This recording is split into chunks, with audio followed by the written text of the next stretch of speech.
In today's video, let me show you how to use the secret conversation on Facebook Messenger. So what that basically means is all of those messages that you send with the other person are going to be end-to-end encrypted, and not even Meta can read those messages. So previously what you had was a option inside of the settings of a profile.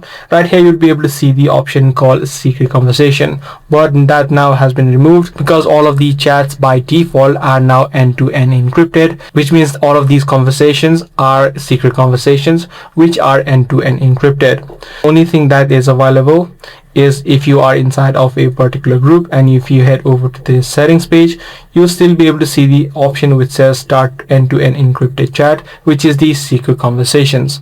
But if you want to turn on the secret conversations, as I said, for a single person, that is already available by default.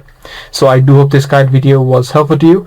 If it was, be sure to subscribe. That's going to be all for today. I'm going to see you in the next video.